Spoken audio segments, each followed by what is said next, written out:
오늘 우리에게 주신 하나님 말씀은 사도행전 9장 19절에서 31절의 말씀입니다. 사도행전 9장 19절에서 31절의 말씀. 함께 합독하겠습니다. 음식을 먹음에 강건하여 지니라. 사울이 다메섹에 있는 제자들과 함께 며칠 있을새 즉시로 각 회당에서 예수가 하나님의 아들이심을 전파하니 든 사람이 다 놀라 말하되 이 사람이 예루살렘에서 이 이름을 부르는 사람을 멸하려던 자가 아니냐. 여기 온 것도 그들을 결박하여 대제사장들에게 끌어가고자 함이 아니냐 하더라. 사울은 힘을 더 얻어 예수를 그리스도라 증언하여 다메섹에 사는 유대인들을 당혹하게 하니라. 여러 날이 지나매 유대인들이 사울 죽이기를 공모하더니 그 계교가 사울에게 알려지니라. 그들이 그를 죽이려고 밤낮으로 성문까지 지키거늘 그의 제자들이 밤에 사울을 광주리에 담아 성벽에서 달아내리니라. 사울이 예루살렘에 가서 제자들을 사귀고자 하나 다 두려워하여 그가 제자됨을 믿지 아니하니 바나바가 데리고 사도들에게 가서 그가 길에서 어떻게 주를 보았는지와 주께서 그에게 말씀하신 일과 다메섹에서 그가 어떻게 예수의 이름으로 담대히 말하였는지를 전하니라. 사울이 제자들과 함께 있어 예루살렘에 출입하며 또 주 예수의 이름으로 담대히 말하고 헬라파 유대인들과 함께 말하며 변론하니 그 사람들이 죽이려고 힘쓰거늘 형제들이 알고 가이사랴로 데리고 내려가서 다소로 보내니라. 그리하여 온 유대와 갈릴리와 사마리아 교회가 평안하여 든든히 서가고 주를 경외함과 성령의 위로로 진행하여 수가 더 많아지니라. 아멘. 오늘 사도행전 9장 든든히 서가는 교회의 말씀을 함께 나누겠습니다. 부르신 교회 성도 여러분, 교회는 어떻게 세워져 가는 겁니까? 교회는 사람의 힘으로 서가지는 않습니다.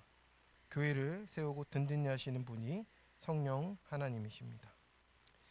그래서 오늘의 본문은 그 과정을 아주 구체적으로 보여주는 것입니다.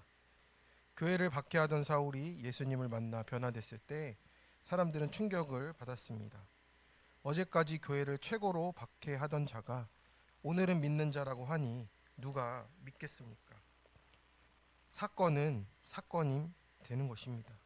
중요한 것은 말씀으로 해석하는 것이고요. 우리가 잘 되면 잘 되는 대로 두려워하며 회개하고 안 되면 안 되는 대로 감사하며 가야 합니다. 그래야 교만도 낙심도 하지 않는 구속사의 실력이 생기는 겁니다. 그래서 사울의 회심 사건은 교회의 위기일 수도 있었는데 하나님께서 해석하기 어려운 사건을 가지고 교회를 더욱 든든히 세워 가십니다. 즉시로 복음을 전하며 힘을 얻게 하십니다. 사울은 눈이 멀어서 사흘간 아무것도 못했습니다. 그러나 주님이 보내신 아나니아를 통해서 안수를 받고 비늘이 눈에서 떨어지니 일어나 세례를 받았습니다. 이 뜻은 무엇입니까? 인간의 힘으로가 아니었고 성령께서 회심을 시키셨다라는 거예요. 주님께서 하신다라는 뜻입니다. 내가 보기에 안 될 것 같은 사람도 하나님이 하시겠다라 하면 되는 겁니다. 그 후 사울은 어떻게 됩니까? 음식을 먹고 나자 강건해졌어요. 강건하다라는 뜻은 능력이 안에서부터 채워진다라는 뜻이에요. 그래서 진짜 강건함은 육적 회복을 넘어서 즉시로 복음을 전하는 데서 왔습니다. 지체 없이 곧바로 이렇게 자기 할 일을 하겠다라는 거예요. 진짜 해야 할 일을 알게 되니까 사울이 그렇게 즉시로 시작을 합니다. 그래서 얼마나 놀라운 일입니까? 불과 3일 전만 해도 이 이름을 부르는 자들을 결박하려고 다메섹에서 이제 다메섹까지 갔잖아요. 그런데 이제는 같은 회당에서 예수님을 전하니 사람들은 놀랄 수밖에 없었습니다. 우리도 마찬가지입니다. 우리도 거기서 놀라지만 말고 띵크를 해야 되는 겁니다. 주의 이름을 부르면서도 멸하려던 자가 바로 내 속에 있어서 마음이 아파하며 애통해야 하는 겁니다. 바로 내가 그런 바울이었다, 내가 그런 사울이었다, 이런 오해를 받아도요 우리가 슬퍼할 자격이 없다라는 거죠. 내가 박해자였다라는 것을 인정하니 아직 억울한 것이 많다면 내가 내 죄를 모르고 있는 겁니다.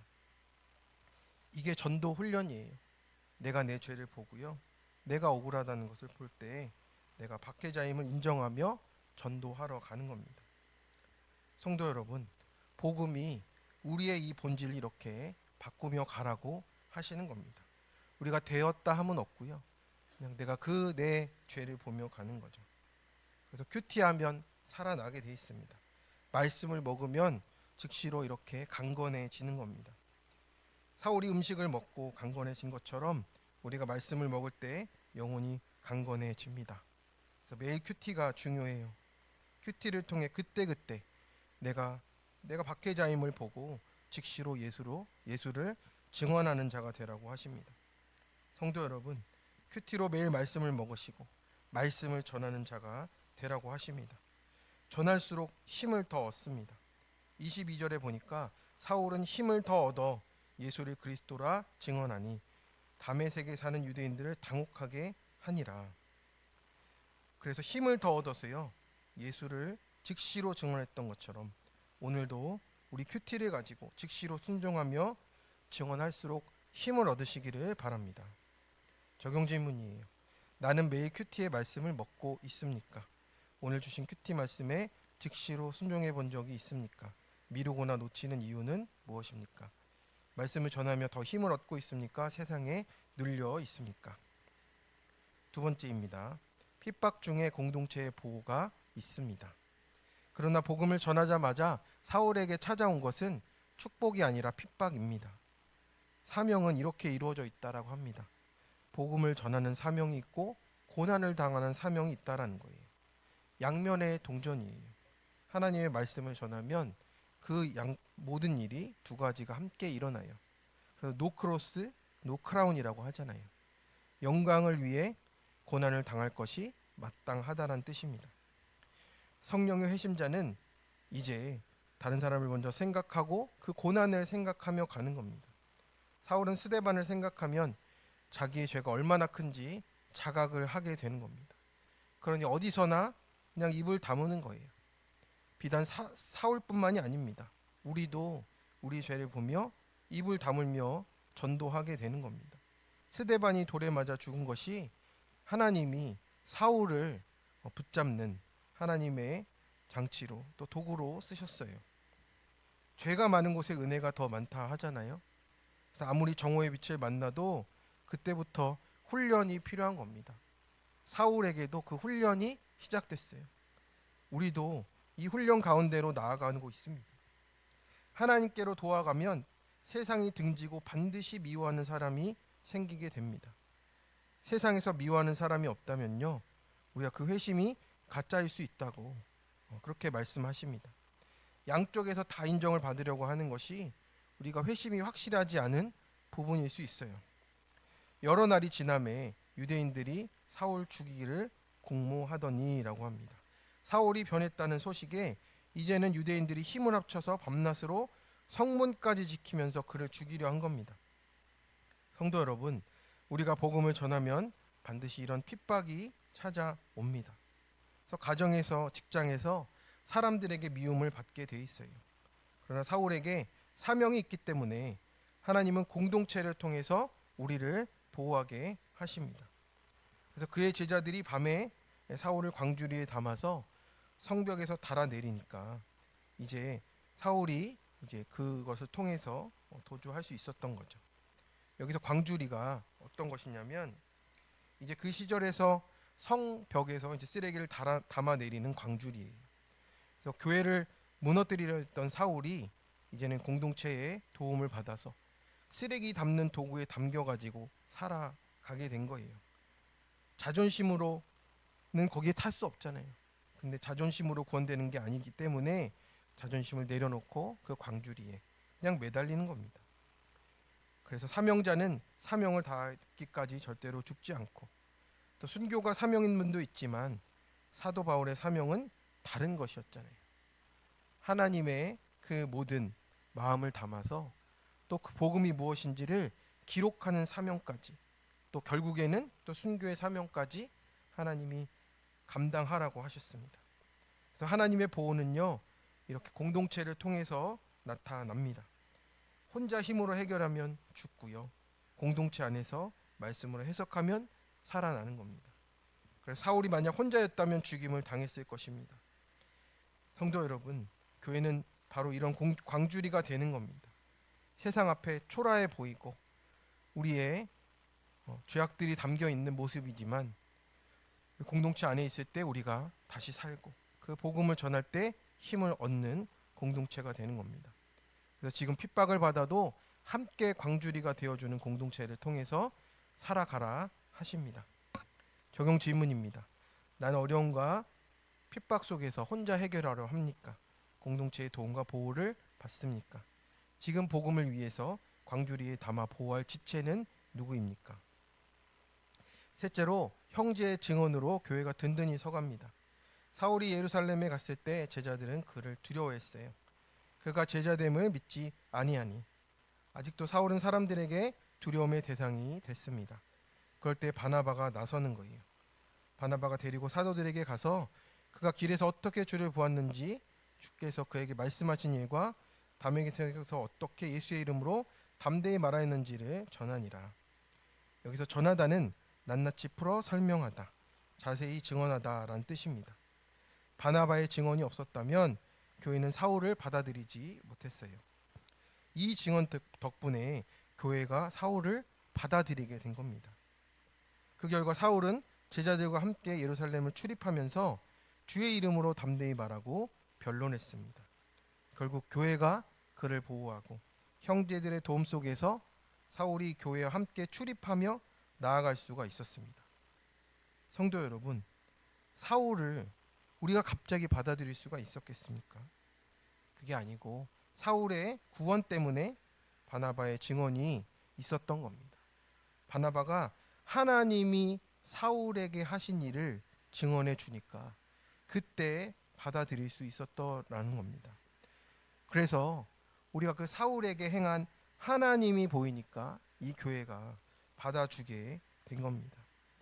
그래서 그 증언이 없었다면 지금의 기독교는 없어요. 그 한 사람의 구원을 위해서 이제 하나님께서 하신 것을 바나바가 증언해 준 겁니다. 사울은 복음을 전하다가 죽고자 했어요. 사실은 그 마음이었던 것 같아요. 그러니까 회당에서 내가 죽던지 말던지 그 복음 전하고 나도 스데반처럼 죽고 싶다 했던 것 같습니다. 그런데 형제들이 도왔습니다. 즉 사울도 형제의 조언이 필요했고 그때 도움을 받았습니다. 그래서 결론적으로 31절 어떻게 됩니까? 이제 온 유대와 갈릴리와 사마리아 교회가 평안하여 든든히 서가고 주를 경외함과 성령의 위로로 진행하여 수가 더 많아지니라. 그래서 든든히 서가다는 건요, 집을 한 층씩 지어서 올라간다는 뜻이에요. 그렇게 교회가 성령의 위로로 한 층 한 층 지어져 가라는 것입니다. 결국 교회를 세우시는 분은 주님이십니다. 우리에게 맡기신 대로 역할에 순종하며 형제를 위해 증언하고 공동체로 광주리가 되어주고 성령의 위로를 함께 받으며 감당해 갈 때 교회를 든든히 서게 하십니다.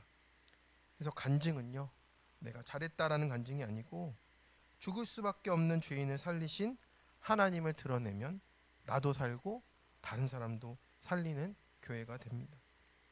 바네바의 증언은요, 사울을 높인 것이 아니었고 주님이 하신 일을 드러내서 교회가 든든히 서 갔습니다.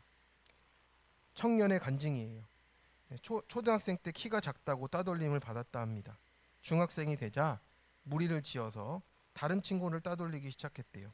그러다 부모님을 따라서 교회를 다니면서 옳지 못함을 알게 되고 회개하는 마음으로 따돌림 당하는 친구에게 다가갔대요.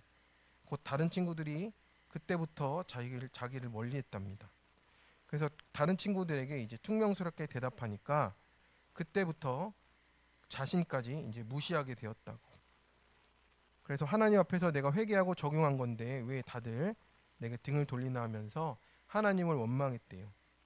교회 공동체에서 말씀을 듣다 보니 한 영혼을 위한 것이 아니었고 사랑 없이 착한 아이라는 칭찬과 인정을 받고자 내 마음대로 잘해주는 척했던 죄임을 깨닫게 됐다고.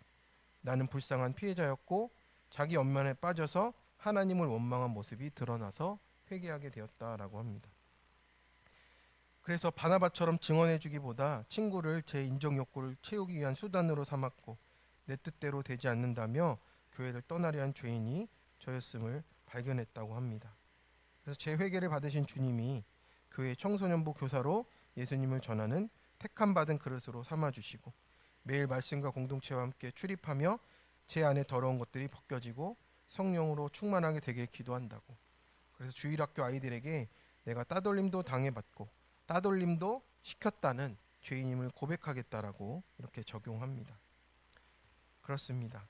우리가 이 청년의 고백처럼 내 자리에서 내 역할을 감당하면서 하나님이 주신 내 간증으로 사람을 살리고 사람을 위해 증언하고 살아가는 우리가 되기를 기도합니다. 적용 질문입니다. 절대로 안 변할 것 같은 사람을 볼 때 구속사로 보십니까? 내 판단으로 제한합니까? 그런 사람과 함께 출입하는 교회가 되어지고 있습니까? 교회를 세우시고 이끄시는 분이 주님이심을 믿고 인도하심에 온전히 순종하십니까? 우리 함께 기도하겠습니다. 그래서 오늘은 우리 11시까지 충분히 기도하시고 같이 전도 물품 준비하겠습니다. 근데 비가 어떻게 오는지를 좀 확인하고 계속 진행하겠습니다. 함께 잠깐 기도하고 제가 말씀으로 기도하고 기도 제목 드리겠습니다. 성령으로 교회를 든든히 세우시는 하나님 아버지, 오늘도 이 아침 말씀 앞에 서게 하시니 감사합니다. 사울이 음식을 먹고 강건하여져서 즉시로 복음을 전한 것처럼 저희도 오늘 하루 말씀을 먹고 힘을 얻어 즉시 순종하여 복음을 전하게 하여 주옵소서. 복음을 전할 때 환영이 아니라 핍박이 찾아오기도 하지만 하나님 공동체를 광주리처럼 사용하여 우리를 보호하시는 줄을 믿습니다.